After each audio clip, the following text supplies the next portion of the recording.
नमस्कार, time with रूपामध्ये रुपाली सगळ्यांचं स्वागत करते। इथे मी मोमोजची रेसिपी दाखवते, तर बनवायला अतिशय सोपे आहेत।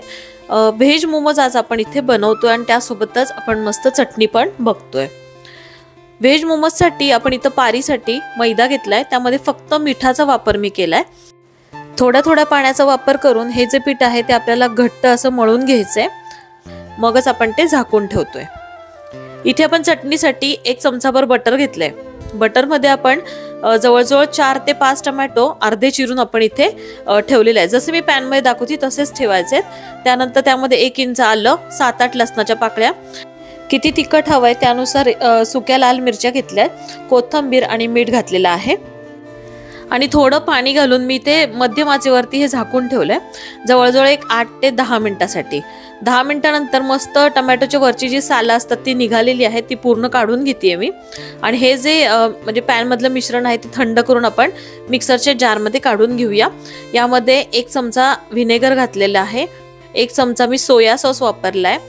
टेस्ट बॅलन्स होण्यासाठी टोमॅटो केचप मी वापरले आणि मिक्स हर्ब्स असतात ते पण मी घातलेले आहेत। तर छान आपली चटणी जी आहे ती टेस्टी अशी तयार झालेली आहे। तुम्ही थिकनेस पण बघू शकता, एकदम परफेक्ट ही चटणी बनते। आता आपण इथे मोमोजचं आतलं जे सारण असतं ते बनवूयात, म्हणून मी इथे आलं आणि लसूण त्याचबरोबर हिरव्या मिरच्या पण वापरतेय।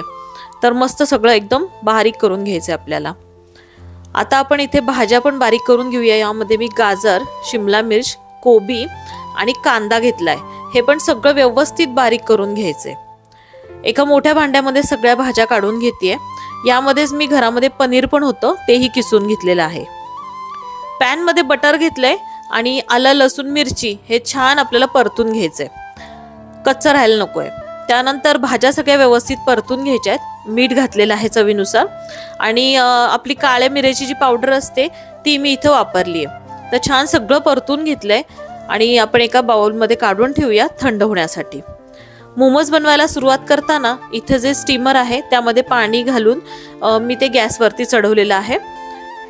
पीठ मळलं होतं, त्याचा एक छानसा गोळा करून आपण पातळ अशी पोळी लाटून घेतली आहे आणि आपण वाटीच्या साहाय्याने इथे व्यवस्थित त्याला पुरीचा आकार दिलेला आहे। आता आपल्याला मोमोज बनवायला सुरुवात करताना इथे सारण काढून घ्यायचं 1 ते 1.5 चमचा आणि मी ज्या पद्धतीने व्हिडिओमध्ये दाखवतेय तसं जमलं तर नक्कीच मोमोज या पद्धतीने तयार करा। नाही तर आपण जसं काय म्हणतो उकडीचे मोदक बनवतो त्या स्टाईल मध्ये बनवू शकता, कुठल्याही प्रकारे बनवू शकता।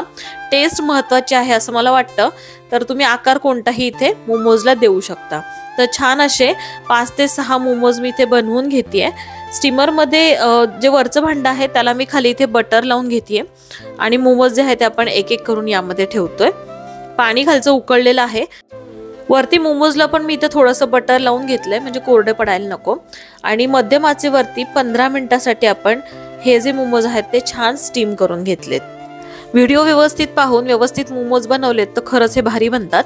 तर व्हिडिओ आवडला असेल तर लाईक करा, अजूनही जर चॅनलला सबस्क्राईब केलं नसेल तर सबस्क्राईब करा आणि इन्स्टा पेज पण तुम्ही नक्की फॉलो करा। भेटूया नवीन छानशा रेसिपी सोबत। धन्यवाद।